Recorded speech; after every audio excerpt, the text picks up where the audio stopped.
Ibihe byiza kuri mwese wakurikiye televiziyo Rwanda, twizera ko aho muri hose mukomeje kumererwa neza. N'umwanya w'amakuru mu rurimi rw'ikinyarwanda ni mu buryo burambuye n'amakuru bagize mfatanyije na Fideli Iriza Imbuto. Nge ndi Gloria Mukamabano. Muri aya makuru turababwira ko u Rwanda na Korea byasinyanye amasezerano ya miliyari imwe y'amadolari yo gutera inkunga imishinga y'iterambere mu Rwanda. No mu bikorwa byo kwiyamamaza by'ishyaka riharanira demokarasi no kurengera ibidukikije Green Party, Frank Habineza yabwiye abaturage ko ishyaka rye rishyize imbere guteza imbere umuturage. Umukandida wigenga ku mwanya wa Perezida wa Repubulika Mpayimana Philippe wiyamamarije mu murenge wa Mubuga mu karere ka Karongi, we yabwiye abaturage ko azateza imbere ubukungu, umurimo ndetse n'ibikorwa remezo. Mu yandi makuru kandi abatuye mu murenge wa Butaro mu karere ka Butaro bahamya ko ibikorwa remezo by'ubuvuzi byashyizwe muri iki gice cy'icyaro ari ubudasa bwa leta y'ubumwe bw'abanyarwanda.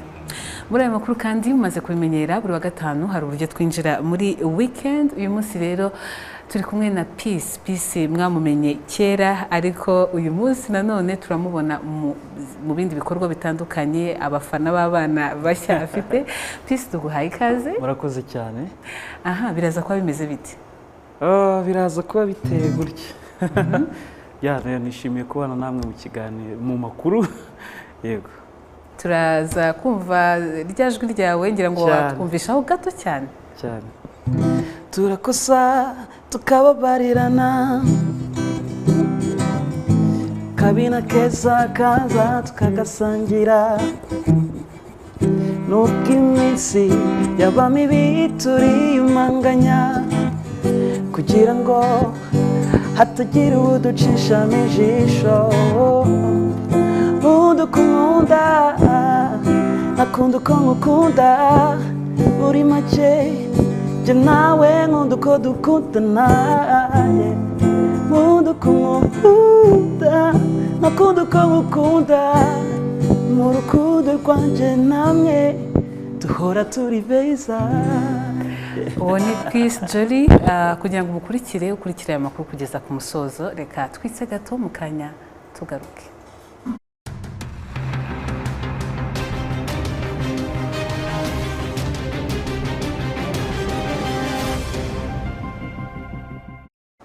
Reka nongere mbahe ikaze muri aya makuru. Nari mbikomeje mu ngingo z'ingenzi. U Rwanda na Korea byasinyanye amasezerano ya miliyari imwe y'amadolari yo gutera inkunga imishinga y'iterambere mu Rwanda. Ni inkunga yatanzwe na guverinoma ya Korea binyuze mu kigega cy'iterambere mu bufatanye mu by'ubukungu. Reka tubibaze Placide Ngirinshuti. Kuri wa gatanu guverinoma y'u Rwanda na Repubulika ya Korea bashyize umukono ku masezerano y'imyaka 4 afite agaciro ka miliyari imwe y'amadolari y'Amerika, ni ukuvuga arenga miliyari 1000 z'amafaranga y'u Rwanda. Mu gikorwa cyo gusinya aya masezerano, u Rwanda rwari ruhagarariwe na Minisitiri w'Imari n'Igenamigambi Yusufu Murangwa, naho Korea ihagarariwe na Ambasaderi wa Korea mu Rwanda Jeong Woo. Aya masezerano mashya aje asimbura andi yarashyizweho umukono mu 2022, nayo yari afite agaciro ka miliyoni 500 z'amadolari y'Amerika, akaba yari kurangira mu 2026. Ayasinywe uyu munsi azarangirana n'umwaka 2028. Minisitiri w'Imari n'Igenamigambi Yusufu Murangwa avuga ko iyi nkunga ya Korea izifashishwa mu mishinga yo mu nzego zitandukanye zirimo ubwikorezi, ubuzima n'uburezi. It will benefit transport, the transport sector, especially roads. It will also ibi bizafasha ubwikorezi, cyane cyane kubaka imihanda. Ikindi kandi bizafasha urwego rw'ubuzima, cyane cyane bifasha leta y'u Rwanda kugera ku ntego yo gutanga serivisi z'ubuzima zo ku rwego rwo hejuru ku baturage bacu. Ikindi kandi bizadufasha guteza imbere uburezi, twongerera ubumenyi abantu bacu, bikaba ari ingenzi cyane gutegura ejo hazaza, cyane cyane mu ikoranabuhanga no mu mashuri y'ubumenyingiro ya TVET. Ibi byose bikaba bihura neza n'umurongo wacu wa gahunda z'iterambere dusanzwe dufite nka NST ya 2. Mu bihe bidatinze mu mezi ari imbere tuzabagaragariza izi gahunda nshya za guverinoma zigamije iterambere icyiciro cya 2 NST 2. Will be highlighting the next development program in Rwanda, NST 2. Ambasaderi wa Korea mu Rwanda Jeong Woo avuga ko igihugu cye cyishimiye kongera gusinyana amasezerano mashya n'u Rwanda, kandi ko ubufatanye buzakomeza kubaho no mu biri imbere. And a month ago, Nepal President Kagame made a visit to Korea and attended murabizi mu kwezi gushize nyakubahwa perezida Kagame Paul yagiriye uruzinduko muri Korea ndetse yanitabiriye inama ya mbere yahuje abayobozi ba Afurika n'aba Korea. Uru ruzinduko rwakiriwe neza n'abanyakoreya n'itangazamakuru. Uruzinduko kandi rwatumye twongera imbaraga mu mubano mwiza twari dusanzwe dufitanye n'u Rwanda. Guverinoma ya Korea yishimiye ko umufatanyabikorwa w'ingenzi ku gihugu nk'u Rwanda gikomeje kwihutisha iterambere mu buryo bugaragara. U Rwanda na Korea bisanzwe bifitanye umubano mwiza kuva mu 1963. Kuva icyo gihe kugeza uyu munsi u Rwanda na Korea bikorana mu mishinga itandukanye irimo uburezi, guteza imbere ibice by'icyaro, ubuzima, ubuhinzi, ikoranabuhanga mu itumanaho ndetse no kongera ubumenyi. Placide Nyinshuti, Televiziyo y'u Rwanda i Kigali. Na umukandida wigenga ku mwanya wa perezida wa Repubulika Mpayimana Philippe we yiyamamarije muri centre ya Mubuga mu murenge wa Mubuga mu karere ka Karongi, akaba yabwira abaturage baje kumva imigabo n'imigambi ye ko azateza imbere ubukungu, umurimo ndetse n'ibikorwa remezo. Umurenge wa Mubuga mu karere ka Karongi, aho umukandida ku mwanya wa perezida wa Repubulika Mpayimana Philippe yahereye yiyamamaza kuri uyu wa gatanu, yabwiye abari bahari ko azateza imbere ibikorwa remezo by'imihanda n'iby'amazi ndetse akanashyigikira ubukungu bushingiye ku murimo. Ndasaba ko imirimo yakwiyongera mu Banyarwanda, imirimo yose igahabwa agaciro kandi imirimo yose igasora, kugira ngo dushyire mu bigega bitatu bikurikira: ikigega cya mitiweli, ikindi kigega umurimo ugomba gushyiramo imisanzu ni ikigega cy'ibiza no gutabarana, noneho ikigega cya gatatu ni ubushomeri. Iyo umunyarwanda atakaje akazi kugira ngo abone kandi nta kintu na gito kimufasha ngo ye guhungabana. Yakomereje kuri centre ya Kongo Nile mu murenge wa Gihango mu karere ka Rutsiro, maze asaba baje kumutega amatwi kuzamutora kuko ngo azateza imbere ubukerarugendo muri aka gace. Yavuze ko hazubakwa ikimenyetso kinini cyane kizamenyekanisha ku rwego mpuzamahanga amateka y'umugezi wa Kongo Nile, ba mukerarugendo bakajya bahasura. Nabahaye ibanga ry'ukuntu nidushaka umwe mu misozi ya Kongo Nile, aho Imana yaba yarahagaze ikabwira amazi ati amwe najya ibumoso ndajya iburyo, aho hantu tukahubaka ikintu gikurura ba mukerarugendo, bazahabonera akazi kenshi ko kukirinda, kugikoraho, kwakira ba mukerarugendo, yaba inyubako cyangwa se ikimenyetso. Hari nk'icyo tujya tubona muri Brazil, hari umusozi munini bashizeho ishusho ya Yesu, dushobora kureba twebwe ubwacu imyumvire yacu uko twakigaragaza, ariko ni ukuri yenda bizasaba kuhaba abandi bashakashatsi babidufashamo. Icy'ingenzi ni uko iyo ngingo mbona izafigirira igihugu akamaro kandi nanjye ikaba yampesha n'amajwi menshi. Abaturage b'i Karongi ni Rutsiro bashimye iby'umukandida Mpayimana Philippe yababwiye, ndetse banavuga ko muri manda itaha bakeneye kubakirwa amashuri ya kaminuza hafi yabo n'ibindi. Yaza hakana ntabwo tuba twamushimye kuko yaje yongera kandi akaza yongera intambwe, twamwemeye. Iryo shuri rirakenewe, kumva umuntu ava hano akajya kwiga i Kigali, ubu dukeneye nka gare hano. Sitasiyo irakenewe kandi ahubakwa harahari. Mu bindi umukandida wigenga ku mwanya wa perezida wa Repubulika Mpayimana Philippe yabwiye abatuye Karongi ni Rutsiro ko azakora natorwa, nuko ngo nta munyeshuri uzongera kwirukanirwa amafaranga y'ishuri, ngo azashishikariza kandi abanyarwanda guhanga imirimo ishingiye ku mazi, ndetse ngo ikipe y'igihugu Amavubi izahindurirwa izina ihabwa irigendanye n'ubuhangange bw'u Rwanda nk'igihugu. Francine Mutesi, mu turere twa Karongi na Rutsiro. Naho kuri wa gatanu umugaba mukuru w'ingabo za Sri Lanka General Shavendra Silva n'intumwa ayoboye basuye icyiciro gikuru cy'ingabo z'u Rwanda, bakirwa n'umugaba mukuru w'ingabo z'u Rwanda General Mubaraka Muganga. Mu ruzinduko rwe General Shavendra Silva yanagiranye ibiganiro na Minisitiri w'ingabo Honorable Juvenal Mariza Munda, nyuma basobanurirwa urugendo rw'ingabo z'u Rwanda mu kwiyubaka. Abayobozi bombi baganiriye kandi ku bufatanye bw'ingabo z'ibihugu byombi mu bijyanye n'amahugurwa mu bya gisirikare n'ibindi. Iri itsinda ryanasuye urwibutso rwa jenoside rwa Kigali ku Gisozi bunamira inzirakarengane zihashyinguye ndetse n'ingoro ndangamurage y'urugamba rwo guhagarika jenoside yakorewe abatutsi iherereye ku Kimihurura. General Shavendra Silva n'intumwa ayoboye bari mu bashyitsi bitabiriye ibirori byo kwizihiza isabukuru yo kwibohora ku nshuro ya 30 yabaye ku munsi w'ejo ku itariki 4 Nyakanga 2024.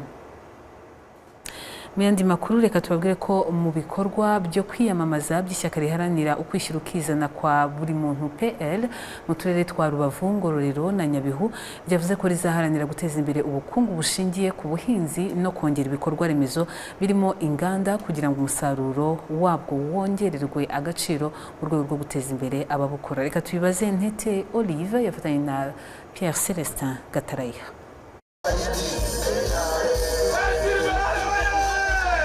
Mbere yo kugeza imigabo n'imigambi ku baturage b'utu turere bari bitabiriye ibikorwa byo kwiyamamaza ku ishyaka rya PL, abarwanashyaka baryo babanje kubasusurutsa mu myidagaduro itandukanye no mu ndirimbo zigaruka ku bigwi by'iri shyaka. Ni ibikorwa byabereye ku kibuga cy'umupira cy'amaguru cya Nengo mu murenge wa Gisenyi, akarere ka Rubavu, intara y'Iburengerazuba. Abaturage bagaragaje bimwe mu byo bifuza ko byahinduka muri utu turere mu gihe abakandida depite baba bagize mu nteko ishinga amategeko.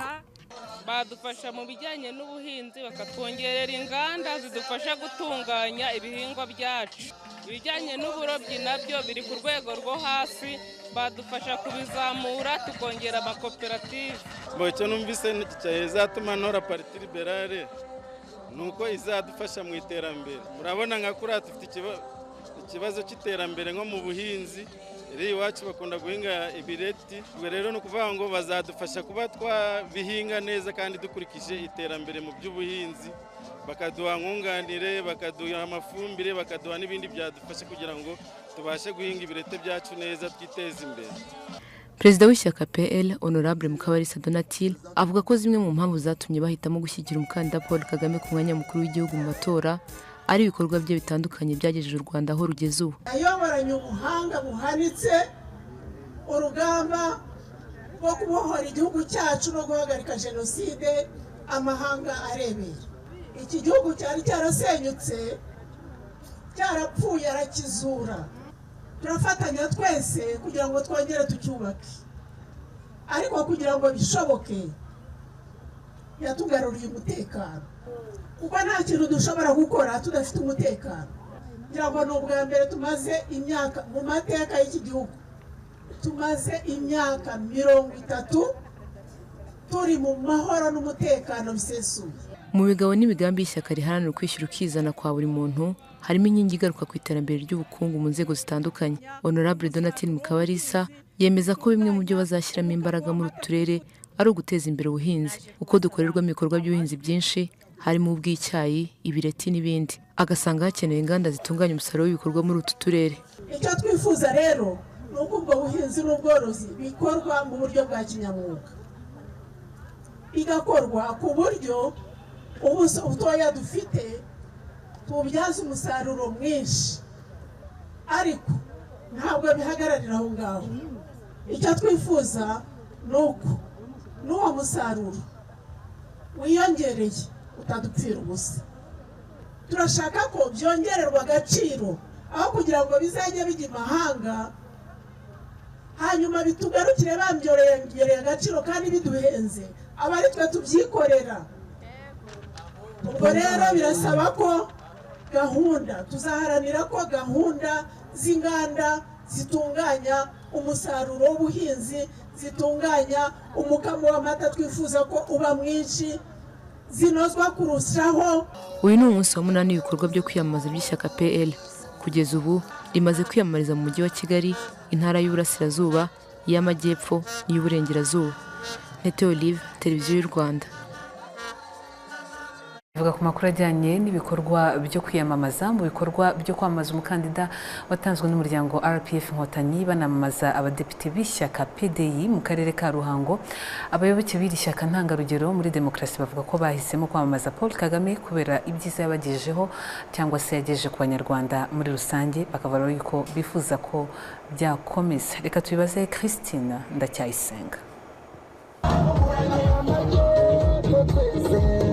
muri morale y'abayoboke b'ishyaka ntangarugero muri demokarasi PDI mu mwambaro wiganjemo ibara ry'umweru n'icyatsi kibisi baragaruka ku bikorwa by'iterambere bagezeho babikesha imiyoborere myiza irangajwe imbere na perezida wa Repubulika y'u Rwanda Paul Kagame. Abayoboke b'ishyaka ntangarugero muri demokarasi PDI bavuga ko kwamamaza Paul Kagame babishingira kuri byinshi yabagejejeho birimo amashanyarazi, amazi, amashuri ndetse no kuba yarahaye ijambo abagore nk'uko Nyiramana Afisa na bagenzi be bo mu ishyaka PDI babigarukaho.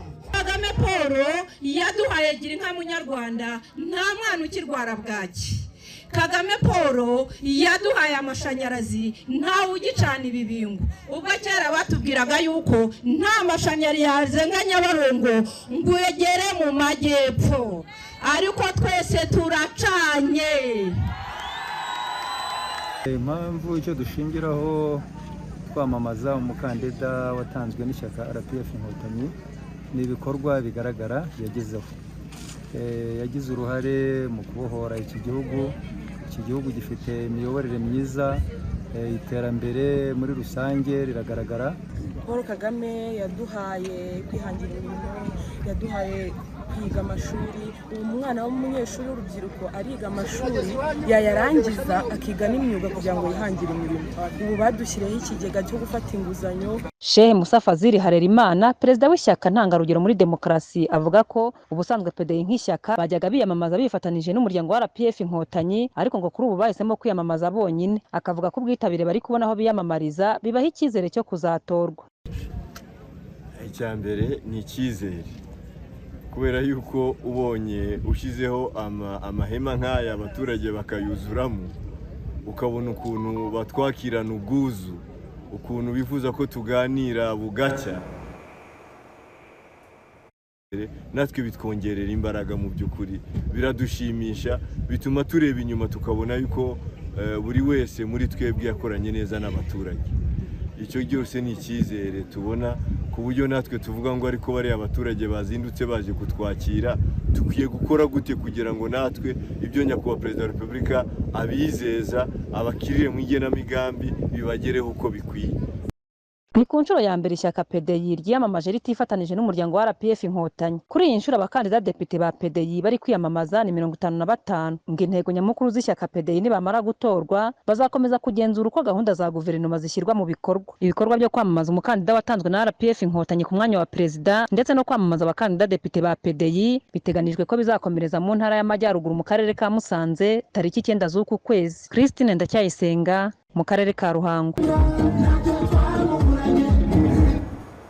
Naho mu bikorwa byo kwiyamamaza by'ishyaka riharanira demokarasi no kurengera ibidukikije Green Party byabereye mu turere twa Gakenke na Rulindo mu ntara y'Amajyaruguru, umukandida ku mwanya w'umukuru w'igihugu Frank Habineza yabwiye abaturage ko ishyaka rye rishyize imbere guteza imbere umuturage, akaba nifuza ko hari amavugururwa yaba mu bijyanye n'imiyoborere. Karine Umutoni yafatanyije na Joseph Mushimire.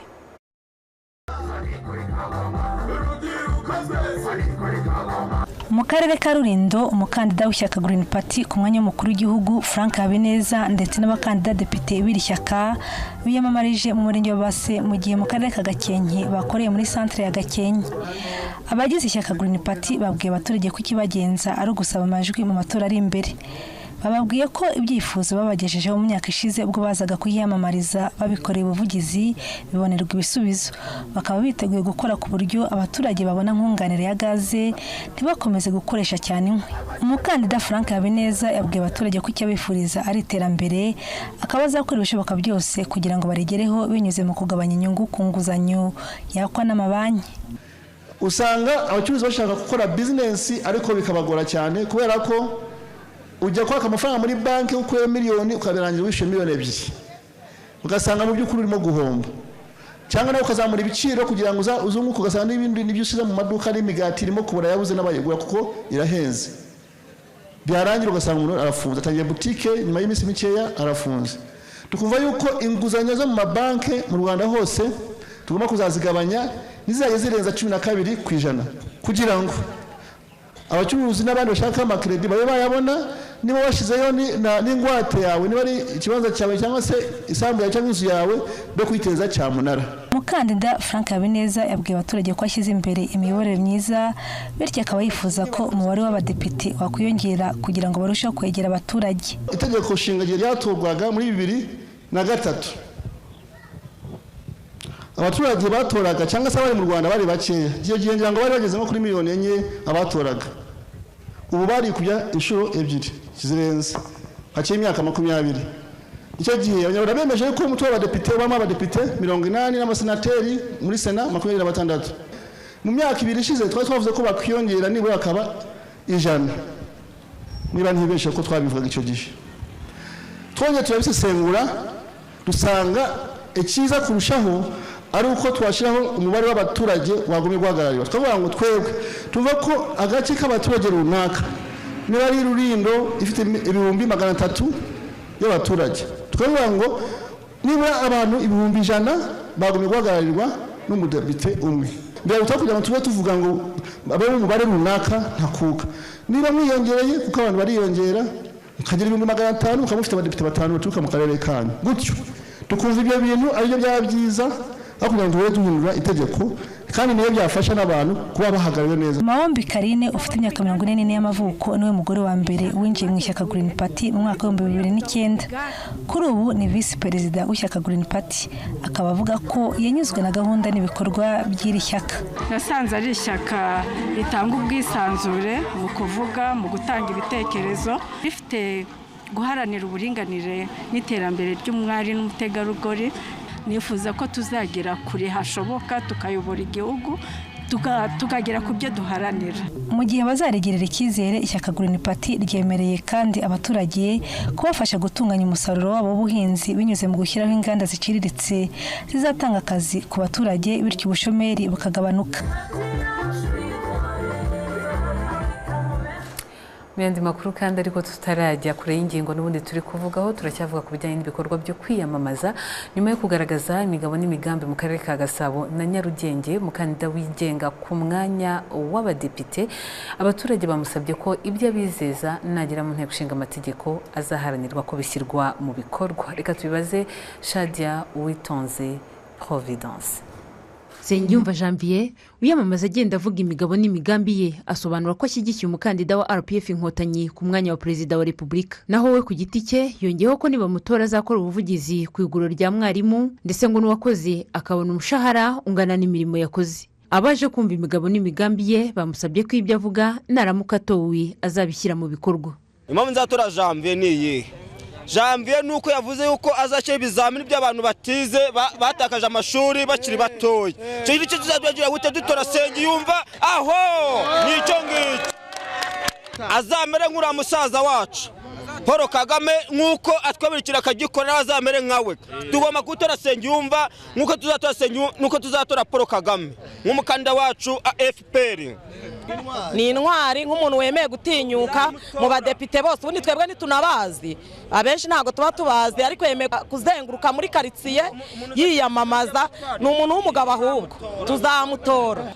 Atubwiye ko yafasha urubyiruko, yatuvuganira urubyiruko rangije kwiga akatuvuganira rukajya rwibumbira hamwe, mbega ibintu nk'ibyo. Kandi ikindi kinatubwiye ashyigikiye umubyeyi wacu Paul Kagame. Atubwiye ko yakosora ibyo bintu byerekeranye n'umushahara fatizo. Uyu mugabo icyo tumwifuzaho aze mu baturage nk'ibyo aba yatubwiye azabikore. Umukandida depite wigenga Nsengiyumva Janvier avuga ko utu turere twa Gasabo na Nyarugenge yiyamamarijemo afite umwihariko w'ubuvugizi yumva yadukorera ageze mu nteko ishinga amategeko. Nazanye umwihariko wo kuvuga ngo nk'uturere turimo rwagati mu murwa mukuru mu nganda habeho kuzashyiraho itegeko rishyiraho umushahara fatizo. Ikindi nk'akarere Nyarugenge na Gasabo ni uturere duhurirwamo n'abantu baturutse imihanda yose. Nagiye mbabwira rero ko igihe baramuka bantoye nifuza ko hazabaho ikigo kizajya gikoresha abantu ibizami badafite impamyabushobozi batabashije kwiga nk'uko bikorwa ku mategeko y'umuhanda cyangwa se mu gutwara ibinyabiziga.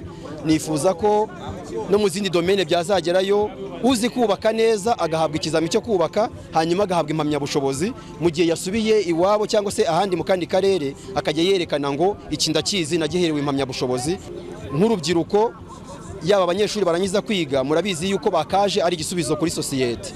Ndavuga ngo rero abakora imishinga yaba muri kaminuza bajye bishyira hamwe, hanyuma ikigo runaka cya leta cyashyirwaho yaba BDF yakongererwa ubushobozi, bajye bareba ya mishinga y'abanyeshuri barangije kaminuza, hanyuma iyitera inkunga, bashobora kugurirwa ibikoresho, hanyuma babandi bagakora bishyura. Ndimo ndavuga ngo igihe naba nagezeho nanone ku musoro kubirebana n'umusoro nifuza ko wazagabanuka ukava kuri 18 byibuze ukagera kuri 12. Umukandida wigenga ku mwanya wa Depite Nsengiyumva Janvier afite imyaka 35 y'amavuko, akaba avuka mu karere ka Nyanza. Uwitonze Providence Shadia i Kigali. Nabo bagize inteko itora mu karere ka Ngoma barashima imigabo n'imigambi igaragazwa n'abagore biyamamariza kuzajya mu nteko ishinga amategeko, bagasaba rero ko abazatorwa bazayihagararaho kandi bakajya bagaruka inyuma kumva ibibazo by'abaturage no kubigeza ku nzego zibishinzwe. Biro babigaragaje ubwo abagore 46 bo mu ntara muri iyi ntara biyamamarizaga muri aka karere. Reka tubibaze John Bicamumpaka. Kuri stade ya Ngoma niho hazindukiye abagize inteko itora baturutse mu mirenge itandukanye y'akarere ka Ngoma, bazanywe no kumva imigabo n'imigambi y'abagore bahatanira imyanya ingana na 30% by'imyanya bagenerwa mu nteko ishinga amategeko umutwe w'abadepite. Abagore biyamamaza nabo baje kuri iyi stade mu gisa n'umutambagiro, ubundi buri wese ahabwa iminota 4 yo kugaragaza icyo azamara namara gutorwa. Iby'ingenzi bibandaho bimwe bisanisha n'akarere biyamamarizamo, bikibanda ku mibereho myiza y'abaturage, kubaka umuryango ushoboye kandi utekanye, kwegereza abaturage imishinga inyuranye n'ibindi. Abagize inteko itora bashimye imigabo n'imigambi y'abiyamamaza, ariko basaba abazatorwa kuzasubiza amaso inyuma no kuvuganira ababatumye. Bitewe n'amagambo bose bari kuvuga, nasanze ibi bikorwa bari kuvuga baramutse babikurikije ni ibyubaka igihugu n'ubundi. Gutora ni ngombwa kuko mu gutora abantu baduhagararira, turashaka abantu bagomba kwita ku bibazo dufite bakatubera ibisubizo. Nkurikije uko biyamamaje nabonye bafite ukuntu bisobanura neza, batubwiye imigabo n'imigambi y'ibyo bazatugezaho nitubatora, ariko ntabwo twabatora bose. Byanga byakunda hari umubare tugenewe gutora, niwo tuzatora. Ubwo tuzatora dukurikije abarushije abandi kutugezaho imigabo n'imigambi myiza. Numvise benshi bavuze ko bazajye nubwo bazatorwa ariko bazagaruka mu baturage bakumva ibibazo byacu, abaturage bakabasha kuba babijyana bakadukorera ubuvugizi. Hari abavuze imigabo n'imigambi twumva natwe dukeneye, dushingiye ku byo dukeneye nk'abaturage bagize akarere ka Ngoma, by'umwihariko bikaba byanagirira akamaro igihugu cyose muri rusange. Ubwo mu bagiye bavuga bose harimo abagiye bavuga imigabo n'imigambi myiza kandi ikenewe. Komisiyo y'igihugu y'amatora ivuga ko kugeza amagingo aya ibikorwa byo kwiyamamaza kw'abagore bashaka kuzajya mu nteko ishinga amategeko umutwe w'abadepite bigenda neza, abiyamamaza bakubahiriza igihe na gahunda, bikaba binatanga icyizere ko n'igikorwa cy'amatora kizagenda neza. Barimo bariyamamaza neza bafite gahunda zabo ziteguye neza kandi iminota twemeranije bakayubahiriza bose. Icyo turakibishimira rero, kagize abakandida beza. Nanone tukanashimira n'uburyo inteko itora yitabira. Inteko itora iritabira ku buryo bo zijya kugera amasaha 2 abenshi bahageze. Tujya gutangira igikorwa ureba nta n'umusiba. Tubitabira bishimishije kandi bakishimira gahunda barimo bagezwaho. Rero twe biraduha icyizere nka komisiyo y'igihugu y'amatora ko n'amatora yabo azitabirwa ku itariki 16 cyane cyane abangabo mu giciro byihariye. Inteko itora mu ntara y'Iburasirazuba igizwe n'abasaga 30,000. Barimo abagize komite z'inama y'igihugu y'abagore kuva ku midugudu kugeza ku rwego rw'igihugu n'inama njyanama z'uturere n'imirenge. Kuri uyu wa gatandatu kwiyamamaza bikazakomereza mu karere ka Kirehe.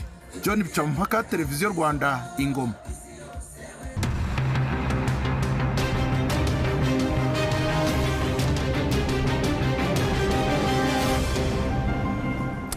Ikaze nanone makuru ya Televiziyo Rwanda. Reka tubabwire ko batuye mu murenge wa Butaro aho ni mu karere ka Burera bahamya ko ibikorwa remezo by'ubuvuzi byashyizwe muri iki gice cy'icyaro ari ubudasa bwa leta y'ubumwe bw'abanyarwanda mu rwego rwo guteza imbere abenegihugu bose mu rugendo rwo kwibohoranya ko nk'u Rwanda muri iyi myaka 30 ishize. Reka tubibaze Pio Mbarushimana yafatanyije na Oscar Nigena.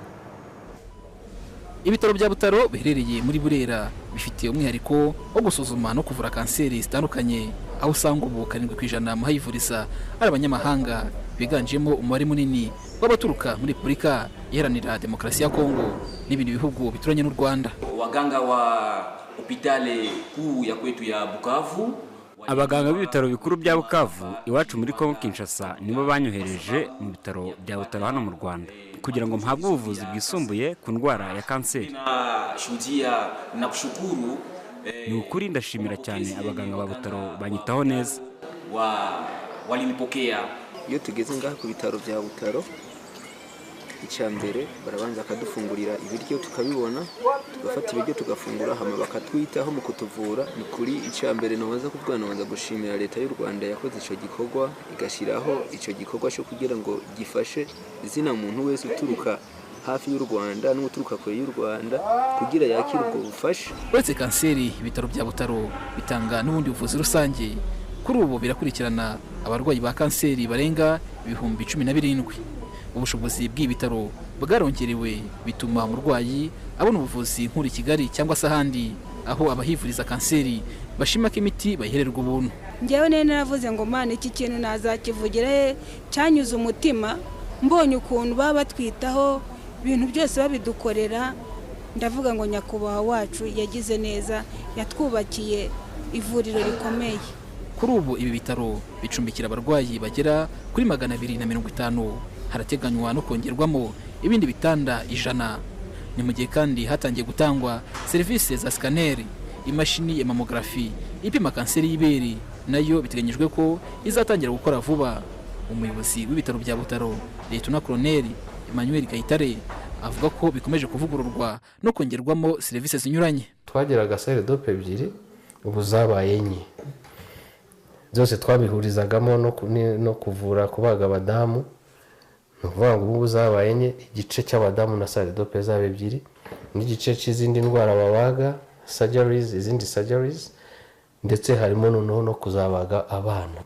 Ikindi cyongeremo harimo intensive care unit, aho bakirira indembe. Ubundi nazo twayo tubohereza i Kigali. Muri ibitaro bya Butaro ubu biri ku rwego rwa 2 rw'ibitaro bya kaminuza, ni naho abanyeshuri bo muri kaminuza mpuzamahanga y'ubuvuzi n'ubuzima kuri bose ya Butaro bimenyereza umwuga. Ku musozi wa Kabyaza niho hubatse ibikorwa remezo bya kaminuza mpuzamahanga ya Butaro yigisha amasomo hajyanye n'ubuvuzi. Ni kaminuza iri ku rwego ruhambaye, aho itanga amasomo ari ku rwego rwa kaminuza mpuzamahanga ya Harvard yubatse izina, ndetse n'izindi kaminuza zitandukanye hirya no hino mu isi. Kuva yatahwa muri Mutarama 2019 kugeza ubu, ibihugu 24 byo hirya no hino mu isi bimaze koherezayo abanyeshuri. Abahiga bemeza ko ari amahirwe kuri bo biteguye kubyaza umusaruro. Rero kuri njyewe ni umugisha kuko ngirirwa kwigishwa n'abarimu babizobereyemo cyane, ariko bikaba n'umugisha ko nigana n'abana baturuka mu bihugu byinshi bitandukanye, ngenda mbasha kubona opportunities zo kuganira n'abandi bantu, ukabasha kumenya ese experience yawe bimeze gute. One of the things I noticed is it's a very hands-on teaching. Ikintu cya mbere kinshimisha ni imyigire myiza duhabwa. Ntabwo twigira muri kaminuza gusa, ahubwo hari n'amasomo twigira hanze y'ishuri, aho tujya mu baturage tukareba ibibazo by'ubuzima bafite, saho gusa kuko dufite n'amahirwe yo kwigira mu bitaro. Rero navuga ko amasomo yacu agabanyije mu byiciro 3, ayo dufatira mu kigo, mu baturage no mu bitaro. The community, the campus itself, and also the hospital. Umuyobozi w'iyi kaminuza, Profeseri Phil Cotton, avuga ko na n'ubu hari abatumva impamvu kaminuza yo ku rwego rwo hejuru gutya yubatse mu gice cy'cyaro, ariko ngo bifite igisobanuro cyihariye. And people still come to see the campus and say, but why is it here? Kugeza abantu baracyaza gusura kaminuza bakavuga bati, kuki iri hano? Impamvu iri hano ni ukubera intego dufite. Iyo ntego nta yindi ni ugukorera ndetse no kuba rwagati mu bagenerwa bikorwa. Ndatekereza ko mu mateka abaganga ndetse n'abandi bakora mu rwego rw'ubuzima babaga mu miryango yabo, ndetse bakanatangira kwimuka bajya mu mijyi kugira ngo bakorere rwagati mu bagenerwa bikorwa baho. Ariko kandi banagombaga gusubira inyuma bakita no ku batuye mu cyaro. Rero twashakaga ko urubyiruko rwiga ubuvuzi hano rugakorera rwagati mu bagenerwa bikorwa baho. abatuye mu murenge wa Butaro babona ibyo bikorwa remezo by'ubuvuzi nk'umusaruro w'imiyoborere myiza y'ubuyobozi ufite icyerekezo. N'abanyamahanga kuvuga ngo kungo za Kanseri ngo za Washington na hehe none hubwo biri hani wacu mu Rwanda cyane muri Burera. Ibitaro bya Butaro niyo kaminuza mpuzamahanga y'ubuvuzi ni imishinga yagezweho binyuze mu bufatanye bwa leta y'u Rwanda n'umuryango Inshuti mu Buzima Partners in Health. Dogiteri Egide Mpanumusingo ahagarariye uyu mushinga muri Burera. Icyerekezo ni cya leta y'u Rwanda. Icya kabiri reka nyite nka commitment leta ibifite ku muturage wayo. Hama icya gatatu ni ugukorera sinavuga ahantu ubona yuko hari umwuka koko ugufasha kugira ngo ube wakora, hari umutekano, hari amategeko aboneye. Muri 2023 kaminuza mpuzamahanga y'ubuvuzi n'ubuzima kuri bose ya Butaro yabaye ya 8 muri za kaminuza zo munsi y'ubutayu bwa Sahara zitanga uburezi buhamye. Ni mu gihe kandi abaturage barenga 160 bahawemo imirimo inyuranye. Abahinzi bayituriye nabo bagurirwa umusaruro kandi ku giciro cyiza n'ibindi bikorwa bishamikiyeho bitandukanye bigamije guteza imbere abaturage. Mbarushimana Pio, i Butaro mu karere ka Burera.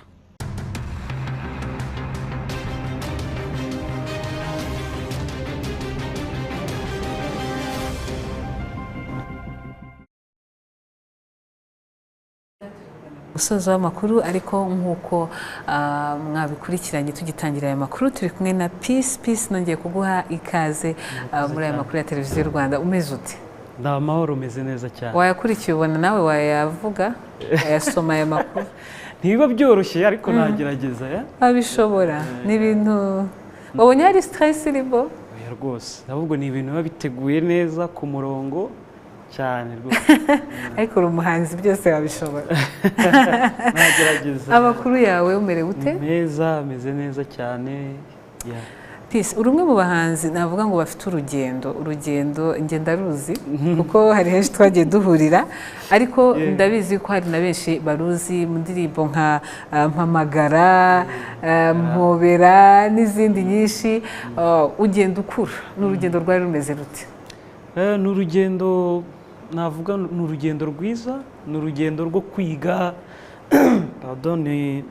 ni urugendo rwo gukomeza kwagura impano yawe, gukomeza kugira abandi bantu mumenyana byinshi cyane ariko urebye ni urugendo rukubiyemo kwiga cyane. Rukubiyemo kwiga. Nyibutse indirimbo ya mbere waririmbye. Nabuze ndeba clip zawe nkavuga se uyu muntu ni Peace. Indirimbo naririmbye bwa mbere yitwa Nakoze iki? Ese nagize ne? Ese nafuze nde? Ese nakoze iki? Ko mbona nta n'umwunyumva amarira n'umubabaro agahinda tureberanyije nsigaye. Ndayibuka iyo ndirimbo ariko se kuki watangira indirimbo zo kubasaba imbabazi hari habaye? Reka wenda tunajye ku myandikire yawe. Urebye ubutumwa bwawe bwakunze kwibanda ku rukundo, indirimbo zigaruka ku rukundo, haba ibikomere biba mu rukundo cyangwa iki, ariko byose wasangaga bibumbatiye mu rukundo. Kubera iki ariho wahisemo gushyira injyana yawe? Urukundo ni ipfundo ry'ibintu byose. Ibintu byose buriya iyo bishingiye ku rukundo biba ari byiza cyane. Navuga rero niho hantu nagiye niyinspira cyane, nkandika inkuru zitandukanye, indirimbo zitandukanye. Byarorohaga kubita uhabonera amagambo? Byarorohaga, byaranyoroheraga cyane kuba birenze wenda uko natekereza ikindi kintu wenda indi topic ariko y'urukundo yarambangukira. N'ubirambangukira. N'ubu ngubu biroroshye. Ariko uyu munsi noneho n'abana usigaye baririmbira ariko se ubundi ugira ngo hari umuntu waririmbira abana adafite urukundo?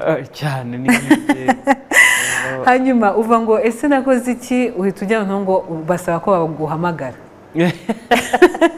Twese tujya kuri Mpamagara ariko ubwo urumva izo zose nanjye nazisohoraga ndi muto. Aha twibutse Mpamagara uko yari imeze kugira ngo bari kunsaba ngo simbaze ibibazo byinshi bakeneye kumva ijwi ryawe. Mpamagara nongere nkumve, nongere numva ijwi ryawe rimvugisha. Mpamagara umbwire niba ukinkunda. Yanze kuguhamagara bigeze aho ngira ngo uravuga uti musimbure baje. Aha twagiye kuri musimbure. nazishatse zose nazishatse urazibuka